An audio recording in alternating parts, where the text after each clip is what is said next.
नमस्कार दोस्तों, story audio book Mumbai channel में आपका स्वागत है। अगर आपको यह कहानी पसंद आती है तो चैनल को सब्सक्राइब करें। तो चलिए शुरू करते हैं।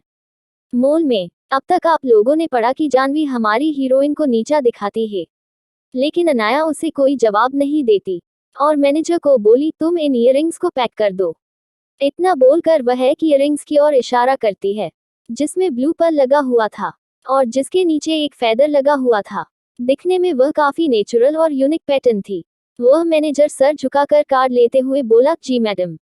इतना बोलकर वह कार्ड स्वाइप कर देता है। वही यह देख जानवी उसका मजाक उड़ाते हुए बोली, अनाया अब बस करो और दिखावा मत करो, तुम्हारे पास पैसे नहीं है, वो हमें पता है। तभी उसकी बात तमाचा लगाते हुए कार्ड स्वाइप करते ही उस मशीन से आवाज आई, 30 करोड़ अमाउंट ट्रांसफर। यह सुनते ही वहां खड़े सभी लोग अपनी सांसें थाम लेते हैं।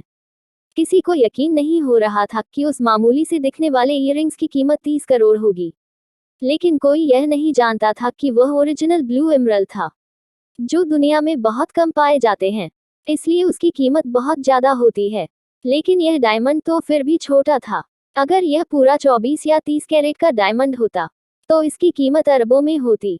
वही दो लोग ऐसे भी थे जो इस बात से सदमे में नहीं थे कि उसे ईयरिंग्स की कीमत 30 करोड़ थी। वह तो इस बात से सपने में थे कि अनाया के पास 30 करोड़ आए कैसे। यही सोच सोचकर उन सौतेली माँ बेटी के चेहरे पर पसीना आने लगा था और कहीं ना कहीं जानवी के दिल में नफरत सी भर गई थी, क्योंकि इतनी बड़ी रकम तो उसने भी लिस्ट एक्ट्रेस होने के बाद भी एक साथ नहीं देखी थी। उसने जिस भी मूवी में काम किया था उस मूवी का बजट ही 30 करोड़ या 40 करोड़ का होता था, तो उसके पास तो बस कुछ ही लाख या करोड़ की फीस आने वाली होती थी। यहाँ तक कि कपूर इंडस्ट्री में भी वह बस डींगे ही मारती थी, वहां से उसे कुछ मिलने नहीं वाला था। गीता कपूर के एक्स्ट्राऑर्डिनरी विल और उसके तेज दिमाग की वजह से राजेश कपूर कंपनी से बस बेमानी से कुछ करोड़ रुपए निकाल पाता था। उसके अलावा वह कंपनी से कुछ भी निकाल नहीं पाता था, जिसकी वजह से जानवी के पास भी इतनी बड़ी रकम नहीं होती थी। वह जो भी चीज खरीदती थी उसकी कीमत लाखों में होती थी, और अगर कोई ज्यादा कीमत की चीज होती तो वो उसे किसी प्रोड्यूसर ने गिफ्ट की होती या फिर वो विशाल ने उसके लिए खरीदी होती। लेकिन अनाया को इतनी बड़ी रकम एक साथ पेमेंट करता देख उसकी सांसें भी भारी हो गई थी और उसके अंदर भी नफरत की आग जलने लगी थी। वह बड़ी बड़ी आंखें करके और लंबी लंबी सांस खींचते हुए अविश्वास से अनाया को घूमती है, जैसे उसे यकीन ना हो रहा हो कि ऐसा कैसे हो सकता है। वहीं अनाया वन ही मन मुस्कुरा रही थी, क्योंकि वह यही चाहती थी कि इन दोनों को पता चले कि वह बस दिखावा कर सकती है, उसे ज्यादा कुछ नहीं। अभी सभी लोग सदमे में ही थे कि उनको सदमे से बाहर निकालते हुए अनाया वह एमरल्ड ईयरिंग्स निकालती है और पास खड़ी हुई जीविका की ओर बढ़ते हुए बोली, आप इसे रखिए, आप पर यह अच्छा लगेगा। वही यह सुनकर जीविका की आंखें बड़ी हो जाती है, क्योंकि उसने भी नहीं सोचा था कि सच में वह उसके लिए खरीद रही है। और वही अनाया की इस हरकत से जानवी कपूर के अंदर जलन की भावना आ गई। अगर अनाया ने यह खरीद ही लिया था तो वह उसे दे देती। वह अपने दोस्तों में और सभी के सामने शो ऑफ कर पाती कि उसके पास 30 करोड़ की ईयरिंग्स है। इसीलिए वह नफरत से अनाया को देखती हैं। वही अनाया ने यह जानबूझकर किया था, क्योंकि उसे अभी भी याद था पिछले जन्म में भी जब भी अनाया कोई महंगी चीज खरीदती तो जानवी चापलूसी करके या फिर जिद करके उसे ले लेती थी और सबके सामने ऐसा दिखाती थी कि यह चीज उसने खुद खरीदी है, इसीलिए उसने वो इयररिंग जीविका को दिए थे। दूसरी ओर रवीना कपूर भी नफरत से अनाया को देख रही थी, और वह भी इतनी महंगी चीज अपने हाथों से नहीं जाने देना चाहती थी। इसलिए वह चापलूसी करते हुए अनाया से बोली, अनाया बेटा, तुम यह क्या कह रही हो? यह मामूली से इयररिंग्स मिस जीविका को पसंद नहीं आएंगे। वह इतने बड़े खानदान की बेटी है, तुम्हें उसे यह देकर इंसल्ट नहीं करना चाहिए। लाओ, इस मुझे दे दो, मैं इसे संभाल कर रख दूंगी। जाहिर सी बात है, यह कहते हुए उसकी आंखों में लालच साफ साफ नजर आ रही थी। वही यह देखकर तो जीविका को भी गुस्सा आया। वह दांत पीसते हुए रवीना कपूर की ओर देखकर गुस्से में बोली, मिस रवीना, अच्छा होगा कि आप क्या बोल रही है? अपने अल्फाज को जरा संभाल कर बोली, वैसे भी अगर यह चीज 30 रुपए की भी होती तो मुझे पसंद आती, क्योंकि यह अनाया ने ली थी और मेरे लिए अनाया की ली हुई हर चीज कीमती होती है। फिर भी इसकी कीमत तो 30 करोड़ है। इतना बोलकर वह अनाया की ओर देखकर प्यार से बोली, यह बहुत खूबसूरत है, तुम ही पहना दो। दरअसल आज जीविका ने वेस्टर्न कपड़े पहने थे। ऊपर से वह काफी हड़बड़ाहट में यहाँ आई थी, क्योंकि अनाया ने ही उसे यहाँ बुलाया था, ताकि वह सौतेली माँ बेटी को बिना किसी परेशानी के काबू में रख सके। इसीलिए जीविका ने कुछ ज्यादा ज्वेलरी नहीं पहनी थी, इसीलिए उसने कान में भी कुछ नहीं पहना था, तो वह अनाया को खुद ही उसे पहनाने को कह देती है। अनाया भी बिना हिचकिचाहट के वह ईयररिंग्स उसे पहना देती है। वह ईयररिंग्स जीविका पर बहुत ज्यादा खूबसूरत लग रहे थे। जीविका खुद भी बहुत ज्यादा खूबसूरत थी, हालांकि हमारी हीरोइन अनाया से कम, लेकिन वह भी एक रॉयल प्रिंसेस की तरह पली बड़ी थी, तो उसके अंदर भी एलिकेट और खूबसूरती कूट कूट कर भरी थी। वही उसके कानों में वही ईयररिंग्स देखकर तो जानवी कपूर का खून ही खोल गया। वह नफरत से अनाया को देखते हुए मन ही मन बोली, यह घटिया गांव की गवार, इसने 30 करोड़ रुपए उस घटिया लड़की पर बर्बाद कर दिए। अगर वह पैसे मेरे पास होते तो मैं जितनी चाहूं इतनी चीज खरीद पाती, कम से कम यह ईयररिंग ही मुझे दे देती। वह नफरत से अनाया को घूर रही थी। तभी उसके ऊपर बम फोड़ते हुए अनाया प्यार से बोली, मिस रवीना, अब आपकी शर्त पूरी करने की बारी है। वही उसकी यह शर्त पूरी करने की बात उसे सौतेली माँ बेटी के ऊपर किसी बम से ज्यादा नहीं फटी थी। वह सदमे और नफरत से अनाया को देख रही थी, जैसे अनाया ने उनसे कोई मजाक किया हो, क्योंकि थोड़ी देर पहले ही उनकी शर्त लगी थी कि जो भी चीज अनाया यहाँ से खरीदेंगे उतनी ही कीमत वह अनाया को देंगे। अगर उन्हें पता होगा कि अनाया के पास इतने पैसे हैं, तो वो यह शर्त कभी नहीं लगती। अनाया ने अभी अभी यहाँ 30 करोड़ रुपए की चीज खरीदी थी। वो लोग सोच भी नहीं सकते थे कि उन्हें अनाया को इतनी बड़ी रकम चुकानी पड़ सकती है। क्या अनाया उन सौतेली माँ बेटी से पैसे निकलवा पाएगी? और क्या उन्हें पता चलेगा कि अनाया के पास इतने पैसे कहाँ से आए हैं? मोल में अब तक आप लोगों ने पढ़ा कि अनाया 30 करोड़ के ईयररिंग्स खरीदकर जीविका खुराना को गिफ्ट करती है, जिसकी वजह से जानवी और रवीना गुस्से से आग बबूला हो जाती है और उससे वही ईयररिंग्स वापस लेने की तरकीब करने लगती है। तभी उन लोगों के कानों में अनाया की तीखी मगर शांत आवाज आई, चलिए अब शर्त पूरी करने की बारी आपकी मिस रवीना। आपने कहा था अगर मैंने यह खरीद लिया था तो आप उतनी ही रकम मुझे वापस लौटाएगी। यह सुनकर उन दोनों माँ बेटी के चेहरे की हवाइयां उठ गई। वो दोनों अनाया को 30 करोड़ रुपए देना नहीं चाहती थी। 30 करोड़ तो क्या, वो तो उसे 30 रुपए भी देना नहीं चाहती थी। इसीलिए रवीना थोड़े गुस्से में बोली, यह क्या हरकत है अनाया, तुम अपनी माँ से इस तरह से कैसे बात कर सकती हो?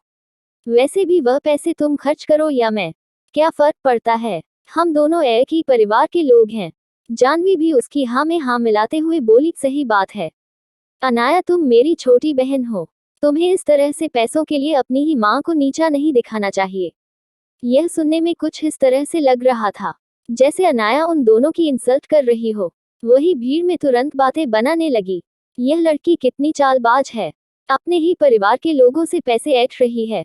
तभी एक और आदमी बोला, सही बात है, दिखने में तो मासूम लगती है, लेकिन कितनी चालक है। तभी तीसरा एक आदमी बोला, इसके पास इतने पैसे कहाँ से आए होंगे, दिखने में तो कोई छोटी बच्ची लग रही है जो अभी अभी कॉलेज जा रही होगी।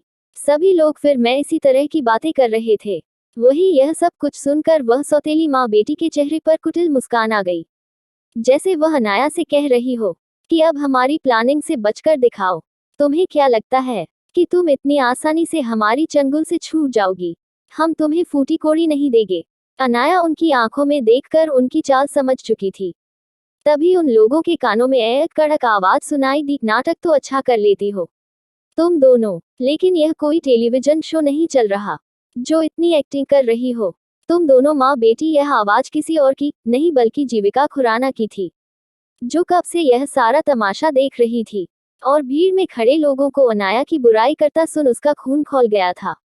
इसीलिए उसने कड़क लहजे में उन दोनों सौतेली माँ बेटी को सुना डाला। वही जीविका की बात सुनकर उन दोनों के चेहरे काले पड़ गए। रवीना कपूर मासूमियत से चापलूसी भरी आवाज में बोली, नहीं जीविका बेटा, ऐसा कुछ नहीं है, यह तो मेरी बेटी है। यह सुनकर जीविका उसका मजाक उड़ाते हुए बोली, पहली बात मैं आपके लिए अनजान हूँ, कॉल मी मिस खुराना, और दूसरी बात जब यहाँ वह तीनों लड़कियां खड़े रहकर अनाया की बेइज्जती कर रही थी और उसे गांव की गवार कहकर माफी मांगने के लिए घुटनों पर आने को कह रही थी, तब तो आपने उसके लिए एक लफ्ज नहीं निकाला। जब खुद पैसे देने की बारी आई तो यह आपकी बेटी बन गई। वैसे भी अनाया ने साफ साफ आपको मिस रवीना कहकर बुलाया था। इसका सीधा सा मतलब है कि आप उसकी माँ ही हो। और अगर जब शर्त लगाई है तो पूरी भी करना सीखो। जीविका खुराना की बात सुनकर उनकी मुठिया गुस्से से कस गई। वह सच में अनाया को पैसे नहीं देना चाहती थी, क्योंकि इतनी बड़ी रकम अगर वह अनाया को दे देती तो जो इतने सालों में उसने राजेश कपूर से छुपाकर पैसे इकट्ठे किए थे वह सारे चले जाते और उसकी जेब में एक बड़ा गड्ढा पड़ जाता। वही जानवी कपूर चापलूसी भरी आवाज में बोली, नहीं मिस खुराना, ऐसी कोई बात नहीं है। सच में अनाया कपूर खानदान की ही बेटी है। आपको जरूर कोई भूल हो रही है। यह सुनकर जीविका अपने हाथ आगे बढ़ाकर उसे चुप रहने को कहती है और फिर दमदार आवाज में बोली, यह तुम्हें मुझे बताने की जरूरत नहीं है कि कपूर खानदान की असली बेटी अनाया है और तुम सिर्फ गोद ली हुई बेटी है। इसलिए अच्छा होगा अपना मुंह बंद रखो। फिर रवीना खुराना की ओर देखकर बोली, और मिस रवीना कपूर, आपके लिए अच्छा होगा कि आप अपने जबान से ना पलते और पैसे अनाया को दे दे। अब उन दोनों माँ बेटी का चेहरा काला पड़ गया था, क्योंकि भीड़ में साफ साफ उन दोनों के बारे में ही बातें चल रही थी। एक इंसान बोला, सही बात है, कितनी घटिया औरत है। एक तो उसे अपनी बेटी कहती है, ऊपर से उसे ही नीचा दिखाती है। दूसरा इंसान बोला, सही बात है, पता नहीं घर पर यह दोनों माँ बेटी इस मासूम सी लड़की के साथ क्या क्या करती होगी। मुझे तो इस बच्ची पर दया आती है। तभी भीड़ में से एक और आदमी बोला, मुझे उनके बारे में पता है। कपूर खानदान का जो कुछ भी है वह गीता कपूर ने अनाया का है। इसके हिसाब से रवीना कपूर के पास जो पैसे थे वह भी गीता कपूर के ही होंगे। तो फिर यह इतना घमंड क्यों दिखा रही है? इसके पास तो एक फूटी कोठी खुद की नहीं है। जो कुछ भी है वह पहले से ही अनाया का है, जिन पर यह लोग कब्जा करके बैठे हैं। भीड़ की ऐसी आवाज और ऐसी बातें सुनकर रवीना कपूर की मुट्ठी गुस्से में कस गई। भले ही भीड़ में चल रही बातें सही थी, लेकिन जब से गीता कपूर मरी थी तब से उसने यही सोचा था कि अब उन सभी चीजों पर सिर्फ उसका ही हक है और उसकी बेटी का। उसके हिसाब से अनाया को तो बचपन में ही मर जाना चाहिए था। वह अपनी जलती नजरों से भीड़ की ओर देखती हैं, लेकिन वह कुछ बोल नहीं सकती थी। तभी जीविका कठोर आवाज में बोली, आप पैसे चुका रहे हैं या नहीं? उसकी इस बात पर रवीना कपूर खुद के गुस्से को शांत करते हुए अनाया को देखकर बोली, अनाया बेटा, मेरे पास सच में इतनी ज्यादा पैसे नहीं है। तुम तो जानती हो कि इस वक्त हमारी कंपनी की हालत कितनी खराब चल रही है। तुम्हें सोचना चाहिए कि मेरे पास इतने ज्यादा पैसे नहीं होंगे। क्या रवीना देगी पैसे अनाया को? और क्या जीविका के आने से जानवी चलेगी नई चाल? और कैसे होगी आगे उसकी जर्नी? मोल में अब तक आप लोगों ने पढ़ा कि किस तरह से रवीना कपूर चापलूसी करते हुए अनाया से कहती है कि मेरे पास पैसे नहीं है। तुम तो जानती हो हमारी कंपनी की हालत कितनी खराब है। यह सुनकर जीविका खुराना उसका मजाक उड़ाते हुए बीच में बोली, अगर ऐसे ही हालत खराब थी तो थोड़ी देर पहले ही तुम दोनों घमंड कर रही थी कि हमारे पास तो बहुत पैसे है और अनाया के पास एक फूटी कौड़ी नहीं है। तब तो तुम लोगों के पास पैसे थे। अब जब शर्त पूरी करने की बारी आई तो तुम लोगों के पास पैसे नहीं है। तुम्हें पैसे देने ही होंगे। यह सुनकर उन दोनों का ही खून खौल गया, क्योंकि वह लोग आज पूरी नजरों से अनाया को देख रहे थे। जैसे अनाया कह दे कि उसे पैसे नहीं चाहिए, लेकिन अनाया भी उन लोगों की जेब खाली करना चाहती थी। आखिरकार कितने सालों से उन दोनों घटिया माँ बेटी ने उसकी माँ के पैसों पर ऐश किया है और कितने पैसे छुपा दिए हैं। वह यही चाहती थी कि उन दोनों की जेब खाली हो जाए, इसीलिए वह खामोश खड़ी रही। तभी जानवी कपूर अपनी थोड़ी परेशान आवाज में अनाया को देखते हुए बोली, अनाया, तुम सुन रही हो यह लड़की क्या कह रही है? तुम मना क्यों नहीं करती कि तुम्हें पैसे नहीं चाहिए? आखिरकार हम एक ही परिवार के लोग हैं और मोम के पास इतने ज्यादा पैसे कहाँ से आएंगे? यह सुनकर अनाया की आंखें छोटी हो गई। वह बिना भाव के बोली, मैंने तो जैसा आपने किया था वैसा ही किया है, तो आप लोग मुझ पर गुस्सा क्यों कर रहे हैं? यह सुन रवीना थोड़ी गुस्सेल आवाज में बोली, हमने क्या कहा है? तो अनाया मासूमियत से बोली, थोड़ी देर पहले जब आपके दोस्त मुझे परेशान कर रहे थे और नीचा दिखा रहे थे तब आप दोनों खामोश थी। उसी तरह से मैं अभी भी खामोश हूँ। मुझे आप लोगों के बीच बोलने की क्या जरूरत है? यह सुनकर उन दोनों की मुट्ठियां कस गई और उन लोगों को समझ आ गया कि अनाया उनकी मदद नहीं करने वाली। तभी जीविका खुराना नाखुश आवाज में बोली, क्या अभी भी तुम पैसे नहीं चुकाना चाहती? जीविका की बात सुन उन दोनों माँ बेटी के दिल में आग जल उठी। उन दिनों की इतनी बेइज्जती कभी नहीं हुई। नफरत और गुस्से से रवीना को मुठिया कस गई।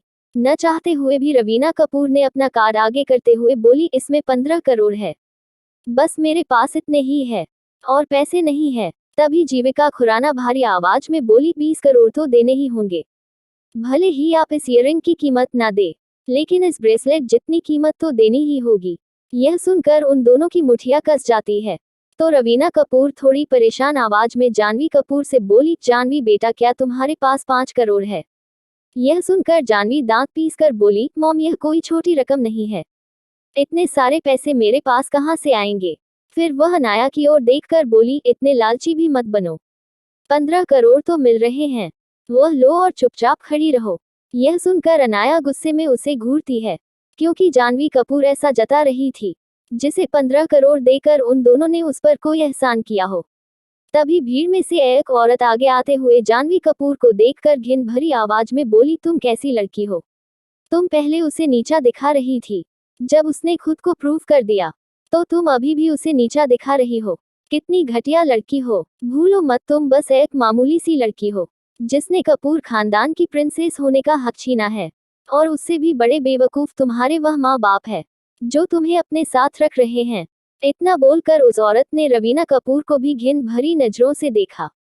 वही भीड़ में से कुछ और लोग भी आगे आते हुए इस तरह से उन दोनों माँ बेटी को नीचा दिखाने लगे।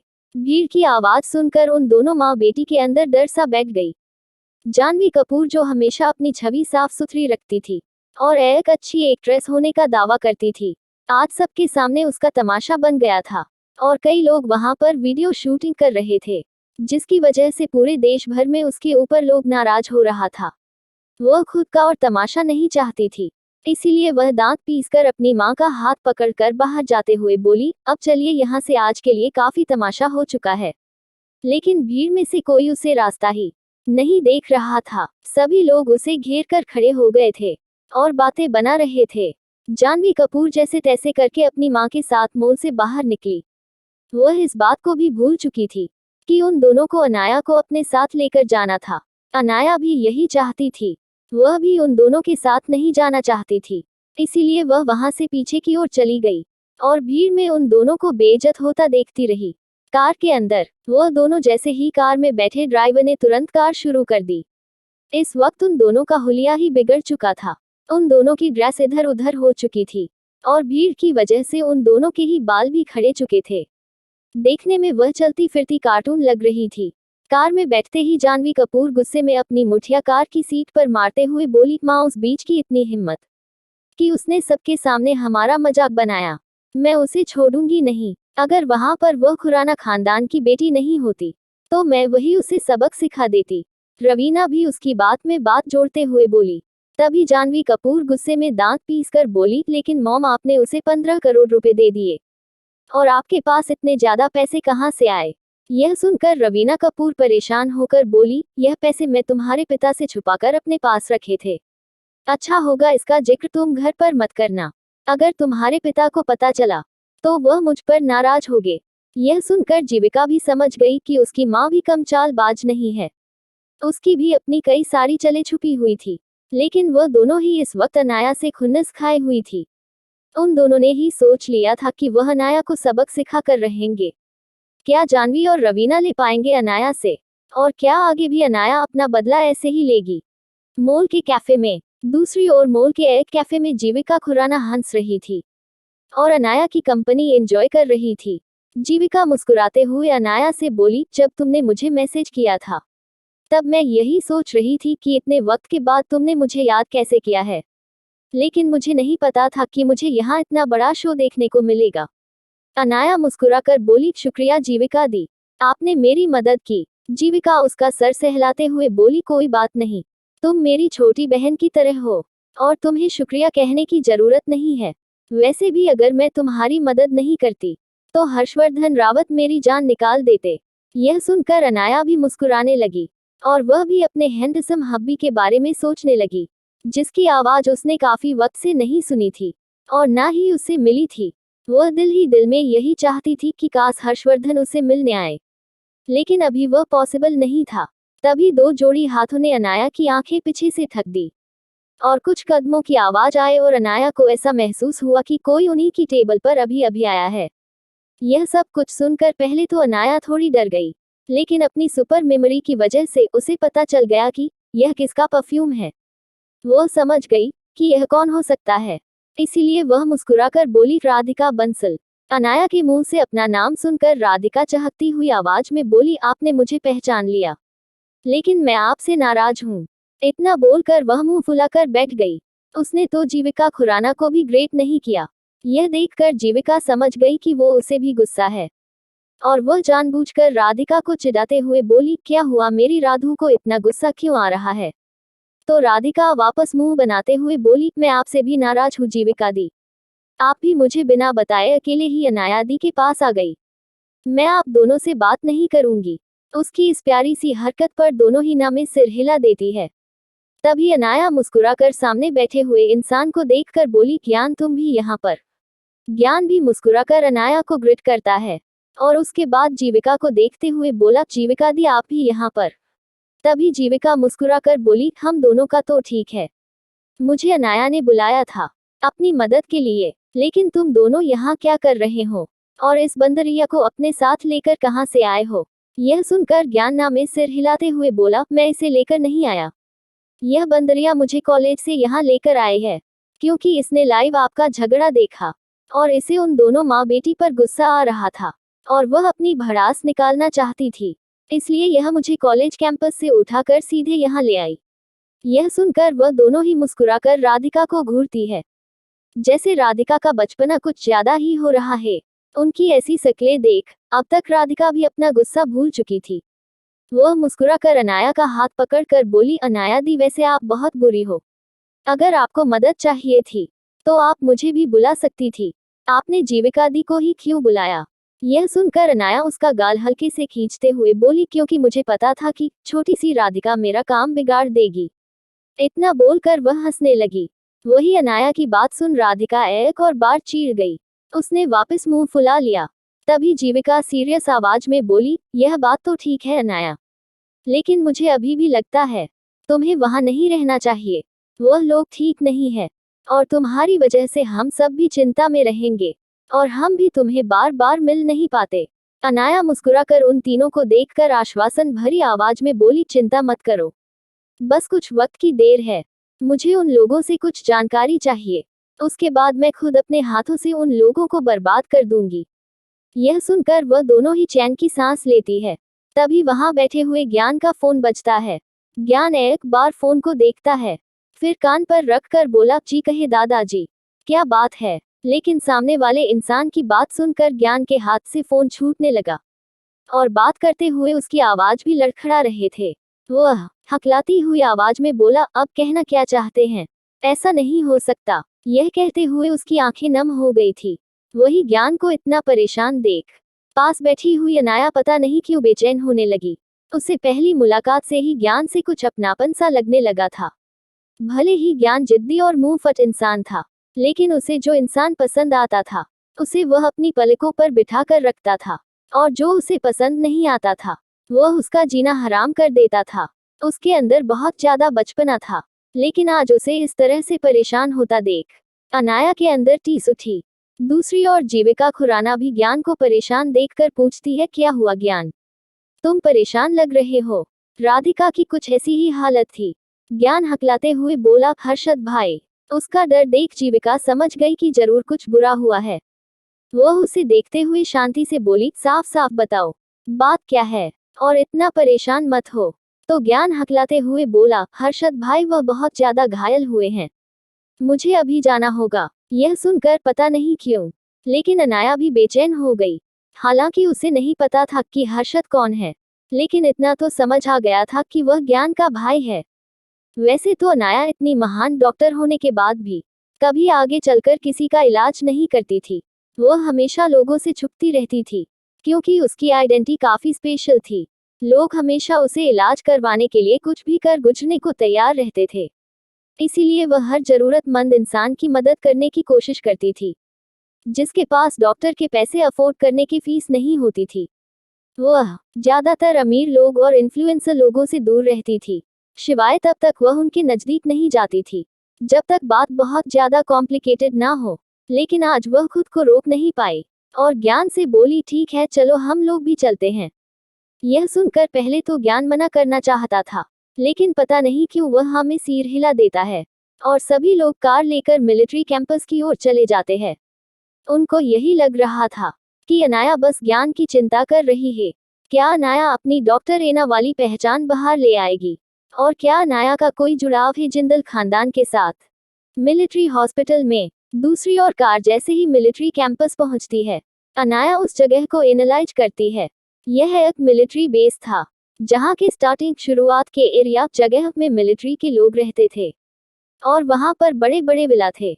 हर जगह पर मिलिट्री कमांडर यूनिफॉर्म पहन के खड़े थे और पीछे के कुछ किलोमीटर के बाद ही मिलिट्री बेस था, जहां पर मिलिट्री फोर्स के लोग रहते थे। और वहां पर बहुत बड़ा और काफी नामी मिलिट्री अस्पताल था, जो पूरे देश में सबसे काबिल अस्पताल था। अनाया कार में बैठे हुए बस कई सारे जवान को ट्रेनिंग करता हुआ देख रही थी। कुछ दूरी पर कुछ लोग शूटिंग की ट्रेनिंग कर रहे थे, तो कुछ लोग एक्सरसाइज कर रहे थे, कुछ लोग दौड़ रहे थे, तो कुछ लोग हार्ड ट्रेनिंग कर रहे थे। हालांकि अनाया के लिए यह कोई खास जगह नहीं थी, क्योंकि वह हमेशा ही उसे मिस्टीरियस आश्रम में रही थी। उसने अपनी डॉक्टरी की और सेल्फ डिफेंस की ट्रेनिंग भी काफी छोटी उम्र से ली थी, इसीलिए यहाँ जो कड़ी ट्रेनिंग चल रही थी, उससे भी ज्यादा कड़ी ट्रेनिंग उसने आश्रम में देखी हुई थी। यहाँ पर तो फिर भी हथियार थे, वहाँ के हथियार तो लोगों के समझ में ही नहीं आते थे। वह बस एनालाइज कर रही थी, हर चीज को देख रही थी। दूसरी ओर ज्ञान की हालत वक्त गुजरते हुए खराब हो रही थी। वह काफी बेचैन हो रहा था। ज्ञान अपने भाइयों से बहुत ज्यादा अटैक था। वह सबसे छोटा था, ऊपर से बदतमीज और थोड़ा जिद्दी भी था। उसे लोगों की फीलिंग्स की ज्यादा कद्र नहीं थी, लेकिन वह अपने परिवार से प्यार करता था, इसीलिए वह काफी परेशान था। थोड़ी ही देर में वह लोग अस्पताल के अंदर पहुंच गए। जैसे ही वह लोग अस्पताल के अंदर जाते हैं, वहां पर हर तरफ अलग यूनिक तरह की ब्लैक यूनिफॉर्म पहने हुए लोग हाथों में बड़ी बड़ी मशीनरी गन पकड़े खड़े थे। ज्ञान को देखकर वह सभी लोग उसे रास्ता दे देते हैं। वहां पर बहुत ज्यादा टाइट सिक्योरिटी थी। ज्ञान के साथ साथ राधिका, जीविका और अनाया भी अंदर चले गए। वहीं ऑपरेशन थिएटर के सामने एक बुजुर्ग आदमी अपना सर झुकाकर खड़ा था। उनके रौबदार चेहरे पर काफी झुर्रियां नजर आ रही थी, लेकिन इतनी ज्यादा उम्र होने के बाद भी उनके अंदर एक तेज था, जो हर किसी को उसके सामने झुकने के लिए मजबूर कर देता था। हालांकि वहां ज्यादा लोग नहीं थे, वहां बाहर सिर्फ कुछ ही लोग थे। अस्पताल होने की वजह से ज्यादा लोगों को अंदर नहीं आने दिया जा रहा था, लेकिन ज्ञान फिर भी अनाया, जीविका और राधिका को अपने साथ लेकर अंदर चला गया था। वही ज्ञान को वहां देखकर मोहन जिंदल फिर अपनी जगह से खड़े हो जाते हैं। वैसे मेरे रीडर को जिंदल खानदान का इंट्रोडक्शन दे देता हूँ। जिंदल खानदान एक मिलिट्री खानदान है, जिसके मुखिया मोहन जिंदल सबसे बड़े इंसान है और वह अपने जमाने के एक बहुत बड़े मिलिट्री जनरल रह चुके हैं। उनका एक बेटा है, जिनके 3 बच्चे हैं। सबसे बड़ा बेटा हर्षद जिंदल, जो ब्लैक कमांडर फोर्स का हेड है, और दूसरा बेटा मेजर जनरल है, जिसका नाम आकाश जिंदल है। और सबसे छोटा ज्ञान है, जो अभी कॉलेज में है। बाकी किरदारों के बारे में जैसे जैसे कहानी आगे बढ़ेगी, वैसे वैसे पता चल जाएगा। चलिए हम कहानी में लौटते हैं। मोहन जिंदल खड़े होते हुए ज्ञान से बोले, तुम आ गए, तुम्हारा बड़ा भाई भी आ रहा होगा। यह सुनकर ज्ञान उनके गले लगते हुए रोनी आवाज में बोला, दादाजी भाई को क्या हुआ? वह ठीक तो है। मोहन जिंदल, जो अपने सबसे बड़े पोते की ऐसी हालत देखकर खुद भी टूटे हुए थे, वह उसे आश्वासन देते हुए बोले, तुम चिंता मत करो, हमने बाहर से डॉक्टरों की टीम बुलवाई है, वह ठीक हो जाएगा। तभी वहां पर कुछ मिलिट्री ऑफिसर के साथ एक यूनिफॉर्म पहना हुआ आदमी आता है। यह कोई और नहीं आकाश जिंदल था। अपने भाई को वहां देखकर ज्ञान और ज्यादा रोने लगा। आकाश, जो पहले से परेशान था, वह उसका सिर सहलाते हुए बोला, अब चुप हो जाओ, बच्चों की तरह रोना बंद करो। फिर आकाश अपने दादाजी की ओर देखकर बोला, डेट कहाँ पर है? कहीं नजर नहीं आ रहे। तो मोहन जिंदल परेशान होकर बोले, वह किसी जरूरी मीटिंग के लिए फौरन गया हुआ है, वह अभी देश में नहीं है, उसे नहीं पता इस बारे में, ना ही जिंदल हाउस में किसी को कुछ पता है। इसीलिए जब तक हालात काबू में नहीं आ जाते, इस बात को बाहर मत जाने देना। तभी उनकी नजरें पीछे खड़ी हुई तीनों लड़कियों पर जाती है। उन तीनों को वहां देखकर मोहन जिंदल, जीविका और राधिका को पहचान जाते हैं। वह परेशान होकर बोले, बच्चे तुम दोनों यहाँ पर। तो जीविका उन्हें ग्रिट करते हुए बोली, हेलो जिंदल दादाजी। वो ज्ञान हमारे साथ ही था। फोन आने से वह परेशान हो गया, इसलिए हम उसके साथ ही आ गए। तभी उनकी नजरें मास्क लगाई हुई लड़की की ओर जाती है। उसे देखकर वह कंफ्यूज हो गए, क्योंकि चेहरा छुपा होने की वजह से वह अनाया को पहचान नहीं पाए। तो वह परेशान होकर जीविका से बोला, बेटा यह अनजान लड़की कौन है? यह सुनते ही अनाया, जिसकी नजरें झुकी हुई थी, वह अपनी गहरी नजरों से जिंदल दादाजी की नजरों में देखती है। एक नजर देखते ही मोहन जिंदल उसे पहचान गए। आखिरकार वह एक मिलिट्री जनरल थे। उनकी प्यानी नजरों से कैसे अनाया का चेहरा छूट सकता है? वह मुस्कुराकर बोले, बेटा तुम यहाँ पर? उद्धरण चिन्ह, तुमने बताया नहीं तुम यहाँ आने वाली थी। जब अनाया को समझ आ गया कि जिंदल दादाजी उसे पहचान गए थे, तो आगे कुछ नहीं बोलती। वही आकाश जिंदल अभी भी वहां पर खामोश खड़ा था। तभी वार्ड का दरवाजा खुला और डॉक्टर परेशान होकर बाहर आते हुए बोले, मिस्टर जिंदल पेशेंट की हालत काफी खराब हो रही है, हमें ऑपरेशन की परमिशन चाहिए। यह सुनकर आकाश जिंदल उसे डॉक्टर का कॉलर पकड़ते हुए दांत पीसकर बोला, कहना क्या चाहते हो? साफ साफ बोलो। तो वह डॉक्टर परेशान आवाज में बोला, मिस्टर जिंदल पेशेंट के सिर में एक बुलेट है, वो जानलेवा है। क्या हर्षद जिंदल जिंदा बचेगा? और क्या अनाया अपनी पहचान लाएगी सामने? ओपी मिलिट्री हॉस्पिटल में अब तक आप लोगों ने पढ़ा कि डॉक्टर बाहर आकर पेशेंट की हालत काफी खराब बताता है, जिसकी वजह से आकाश जिंदल गुस्से में आकर उसे डॉक्टर का कॉलर पकड़ लेता है। आकाश जिंदल एक मेजर जनरल था, उसकी पर्सनैलिटी काफी जोरदार थी। वैसे भी मिलिट्री वाले लोग कुछ ज्यादा ही गुस्सेल नजर आते हैं। वह डॉक्टर तो पहले डर से कांप रहा था, लेकिन फिर भी हिम्मत करके बोला, सर पेशेंट के सिर में बुलेट लगी है और वह उसकी नर्वस सिस्टम को इफेक्ट दे रही है, हमें उनकी बुलेट निकालनी होगी। इतना बोलकर वह खामोश हो गया, क्योंकि वह डर रहा था कि अगर उसने कुछ गलत बोल दिया तो आकाश जिंदल कहीं उसका काम तमाम ना कर दे, क्योंकि हर कोई इस मिलिट्री बेस में जानता था कि आकाश जिंदल कितना गुस्सैल इंसान है। वही उसकी बात सुनकर आकाश जिंदल दांत पीसकर बोले, अपनी बात पूरी करो, ऐसी आधी अधूरी बात मत छोड़ो। तो वह डॉक्टर डरते हुए बोला, लेकिन इसमें खतरा है, बुलेट निकालते ही उनकी नस डैमेज हो जाएगी और ऐसा हो सकता है कि वह दिमागी तौर पर कमजोर हो जाए, या फिर वह कोमा में चल जाए, या फिर उनकी बॉडी का आधा हिस्सा काम करना छोड़ दे।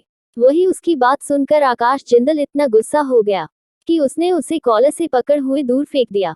आखिरकार एक स्पेशल कमांडर फोर्स के हेड को अपाहिज होने का मतलब क्या है, वह एक मिलिट्री ऑफिसर से ज्यादा कौन जान सकता था।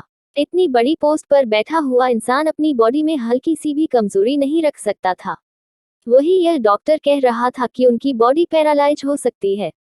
यह एक ऑफिसर के लिए मौत से भी बदतर सजा है। वैसे भी देश के जवानों को हमेशा यही सीख दी जाती है कि देश के लिए मर मिटो और अपनी आखिरी सांस देश को दे दो। इस उसूल के साथ बड़े हुए इंसान की सोच भी इतनी ही दृढ़ और सच्ची होती है।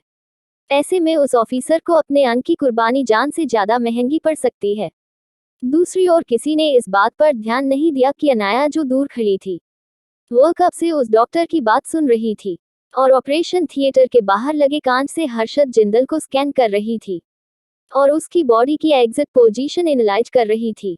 अनाया सब कुछ एनालाइज करके समझ चुकी थी कि ऑपरेशन काफी कॉम्प्लिकेटेड है और डॉक्टर गलत नहीं कह रहा, लेकिन बात इतनी भी गंभीर नहीं है। लेकिन यहाँ के मामूली डॉक्टर के लिए यह बात बहुत ज्यादा कॉम्प्लिकेटेड है। तभी अनाया की नजरें हर्षद जिंदल के ऊपर जाती है। उसे देखते ही उसकी आंखें गुस्से से लाल हो गई, जैसे उसे कुछ नजर आया। वह तुरंत पीछे मुड़ते हुए उसे डॉक्टर को घूरते हुए बोली, क्या पेशेंट के हार्ट के पास भी कोई बुलेट लगी है?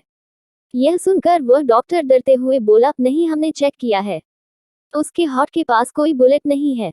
और तुम हो कौन बीच में बोलने वाली? तुम इतनी कॉम्प्लिकेटेड सिचुएशन में अपना मुंह बंद रखो।